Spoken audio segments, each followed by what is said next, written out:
और सिर्फ वली नहीं, यहां तक फरमाया गया कि सारे वलियों को आलम अरवाह में विलायत मौला अली के सदक़े में अता की गई। ये हजरत अली की शान है। आलम अरवाह में भी हजरत अली के सदक़े में वलियों को विलायत मिली। सोच जिसकी आलम अरवाह में ये शान हो, उसकी दुनिया में आने के बाद अल्लाह ने कितनी इज्जतें बुलंद फरमाई होंगी। अभी आपने हमारे साबिर भाई से पहले हजरत अल्लामा मौलाना शहादत हुसैन साहब क़िबला से भी बड़ा उम्दा खिताब समाअत फरमाया था।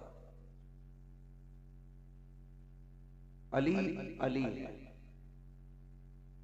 हजरत अली की शान मुकम्मल तौर पर मैं क्या बयान करूं, बस मुख्तसर से तौर पे बहुत तवज्जो के साथ मेरी बात सुनने की कोशिश करें। अली उस वक्त भी वली थे जब आलम अरवाह में थे, और सिर्फ वली नहीं, अल्लाह ने हजरत अली की विलायत के सदक़े में सारे वलियों को विलायत अता फरमाई। हाँ, सरवरे कौनैन सल्लल्लाहु तआला अलैहि वसल्लम दुनिया में जलवगर हुए।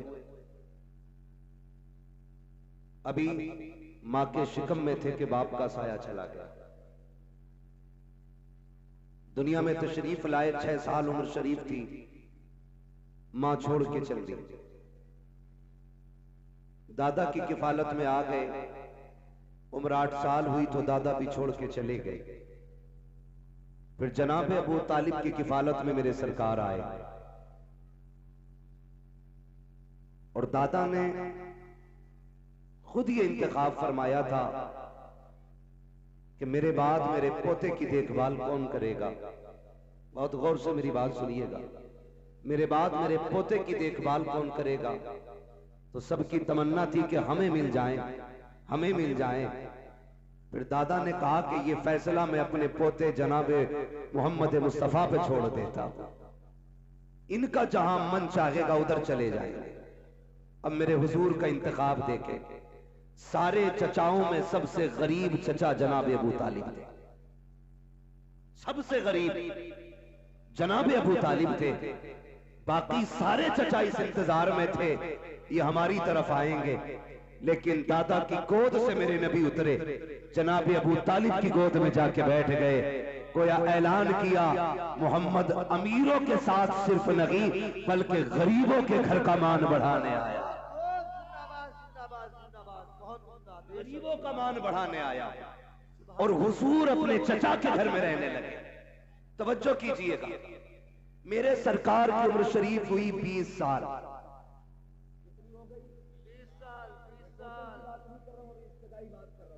कितनी उम्र हुई? जब 20 साल हुई तो हजरत अली के वालिद जनाब अबू तालिब तिजारत के लिए शहर से निकले, पहुंचे यमन। सुने जरा बहुत गौर से। यमन पहुंचे तो किसी ने बताया यहां पे एक आलिम रहता जिसकी उम्र 350 साल है। कितनी? जागते रहिएगा। कितनी? सारे बोले कितनी? 350 साल। जी में आया अगर इतना बड़ा आलिम है तो क्यों ना मुलाकात कर ली जाए। साबिर भाई, मुलाकात करने की नियत से जब आप उसके पास पहुंचे तो ज्यादा उम्र की वजह से ये जो भौएं थी ना, ये नीचे लटक के आती थी। जैसे ही आप पहुंचे और उसने अपनी पलकों को यूं पकड़ के उठाया और जनाब अबू तालिब का चेहरा देखा, देख के कहता अगर मैं गलत नहीं तो बताओ तुम मक्के के रहने वाले हो कि नहीं? कहने लगे हाँ मैं मक्के का रहने वाला हूं। क्या तुम्हें आले इमरान से कहा जाता है कि नहीं? कहा हाँ मुझे आले इमरान भी कहा जाता है। कहा ये बताओ क्या तुम खानदान कुरैश से हो कि नहीं? कहा हाँ मैं खानदान कुरैश से हूं। कहा फिर एक बात बताओ। कहा क्या? कहा तुम मक्के की सरजमीन से आए हो? कहा हाँ। कहा सुनो, हमारी किताबों ने बताया है कि मक्के के अंदर एक शख्स होगा जिसका नाम अब्दुल्ला होगा। उसकी गोद में जो बेटा आएगा उसका नाम मोहम्मद होगा और वो सारे नबियों का इमाम बन के तशरीफ लाएगा। ये बात किससे हो रही है? जनाब अबू तालिब से बात हो रही है। कहने लगे कि वो अब्दुल्ला की गोद में आएगा और उसके बाद का उसकी मां मीना होगी। कहा मैं ये बात कहने पर फख्र कर रहा हूं कि उसके चचा के घर के अंदर 20 साल जब उस नबी की उम्र होगी, अल्लाह एक बेटा अता फरमाएगा और उस बेटे का नाम अली होगा, अली होगा। कहा कि फिर बताओ और क्या कहना चाहते हो? तो रागिब ने कहा था अगर मैं गलत नहीं हूं तो उस अली का बाप तू है, तेरा नाम अबू तालिब है। अल्लाह अकबर। कहा सच बता। कहा मैं सच कह रहा हूं। कहा यकीन नहीं आता तो बता क्या पूछना चाहता है? कहा अगर तू सच्चा है रागिब तो बता, ये जो अंगूर ये जो अनार का दरख्त है ये सूखा हुआ है, इसे हरा कर। उसने हाथ उठाए, अल्लाह ने उसे हरा भी कर दिया था, फलदार भी कर दिया। नारे तकबीर, नारे रिसालत, जश्न मौलाए कायनात अल्लामा मुफ्ती हम्माद रजा साहब किबला। अली अली है। जब ये खुशखबरी मिल गई और जब अभी अभी जनाब अबू तालिब को भी नहीं पता था कि मेरे घर में खुशी आने वाली है, उस रागिब ने कहा कि मेरे इल्म के मुताबिक वो बच्चा माँ के शिकम में आ चुका है। रागिब ने कहा हजरत अली के हवाले से, वो बच्चा माँ के शिकम में आ चुका है, जबकि अबू तालिब को भी नहीं पता था कि मेरी बीवी उम्मीद से है। अभी इनको भी खबर नहीं थी, लेकिन रागिब ने कहा सारी बातें सच्ची लगी, सारे माल को ओने पोने में बेचा। फिर खुशी ये थी कि जल्दी से चल के बीवी से पूछेंगे जो इसने कहा है सच है कि नहीं। अल्लाह अकबर। जल्दी से माल को ओने पोने में बेचा, यमन से मक्का तशरीफ लाए। घर में आते ही आपने सलाम किया और कहते हैं मुबारक हो, लगता है हमारे घर में कोई मेहमान आ गया है, कोई मेहमान आने वाला है। शरीक हयात बता तो सही, क्या तेरे शिकम में किसी बच्चे की आमद हो चुकी है? बीवी ने मुस्कुरा के कहा अबू तालिब किसने कहा है? कहा ये मैंने नहीं बल्कि हजारों बरस पुरानी किताबें कह रही है हमारे घर के अंदर शहजादा आने वाला। बेशक बहुत खूब, जिंदाबाद जिंदाबाद आने वाला हमारी किताबें कह रही है। जिंदाबाद सुनिएगा जनाब अबू तालिब, बीवी ने कहा सही कहा गया। अल्लाह अकबर। अब गौर कीजिएगा, जब हजरत मौलाए कायनात मौला अली हजरत फातिमा बिनते असद के शिकम में आया तो फातिमा बिनते असद कहती है कि जब जब हुजूर घर में आते थे तो मेरे शिकम का बच्चा ऐसी कुव्वत लगाता था कि मुझे हुजूर के लिए खड़ा होना पड़ जाता था। बहुत गौर से, अभी हुजूर की उम्र शरीफ 20 साल है, बज़ाहिर जाहिरी जिंदगी की बात कर रहा हूं, 20 साल है। कहती कि मैं उठ के खड़ी हो जाती थी। अब चूंकि हुजूर बज़ाहिर उम्र में छोटे थे, अभी किसी को यह भी नहीं पता था कि इनकी शान क्या है। एक दिन अबू तालिब अपनी बीवी फातिमा बिनते असद से कहने लगे शरीक हयात क्या मामला है? मोहम्मद आते हैं तो उठ के खड़ी हो जाती है। कहने लगे नहीं, बात मेरी नहीं है, बात मेरे शिकम के शहजादे की है।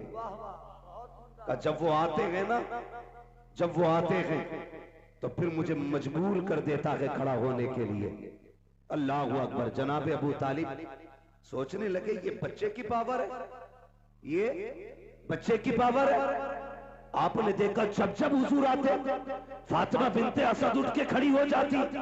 जनाब अबू तालिब ने सोचा आइंदा देखूंगा कैसे खड़ी होगी। अल्लाह अकबर। चूंकि रिश्ते में मुस्तफा भतीजे लगते हैं, आसमाने के लिए जैसी हुजूर की आमद होने वाली थी घर के अंदर हजरत फातिमा बिनते असद बैठी है। अल्लाह अकबर। जनाब अबू तालिब ने अपने दोनों कंधे, अपने दोनों हाथ जनाब फातिमा बिनते असद के, हजरत फातिमा बिनते असद के कंधे पे रख दिए और नीचे छोड़ दिया। देखो आज कैसे उठती है, अल्लाह अकबर। अब देखना, इधर अबू तालिब की ताकत है, उधर हैदर कल्लाल की ताकत है। माँ के शिकम में गए मौला अली। जैसे ही मुस्तफा आए हैं, हजरत जनाब अबू तालिब ने पूरी ताकत कंधे पे लगा दी। अब अंगड़ाई ली है अली ने माँ के शिकम में, खुदा की कसम पूरी ताकत लगा दी जनाब अबू तालिब ने। हजरत अली ने माँ के साथ अबू तालिब को कंधों पे उठा के खड़ा कर दिया। रब ने फरमाया, जिब्रील देखना, नीचे देख, बिस्तर नबी का है, लेटा अली है। ऐसा प्यार देखा कि कोई यार के लिए यार जान देने चला है। यार के लिए यार जान दे दे। फरिश्तों की जबानों पे ताला। मालिक का पता हमें क्या करना है। का देखो मेरे अली ने मेरे नबी पे जान का सौदा कर दिया है। अब ड्यूटी ये है, 2 तलवारें लेके तुम अली के बिस्तर के पास पहुंच जाओ। अब 2 तलवारें लेके तुम अली के बिस्तर पे जाओ।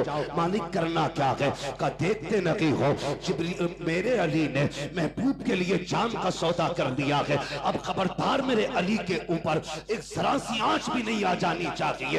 लोग कहते हैं अली बिस्तरे बिस्तर पर था, अली बिस्तर पर था, बिस्तरे मर्ग था, बिस्तरे मौत था। नहीं, खुदा की कसम, अली जिस बिस्तर पे लेटा था उसकी एक जानिब मीकाईल खड़े थे, दूसरी जानिब जिब्राईल अमीन। बहुत खूब, जिंदाबाद जिंदाबाद, बहुत खूब, माशाअल्लाह, बहुत खूब। अल्लाह हुजूर के बिस्तर पे अली लेटे, जवान हो गए। हैरत की बात है, लोग बातें करते हैं। पूरी जिंदगी हजरत अली ने बैंक बैलेंस नहीं किया। पूरी जिंदगी अली ने मकान नहीं बनाया। पूरी जिंदगी मकान हजरत अली ने नहीं बनाया।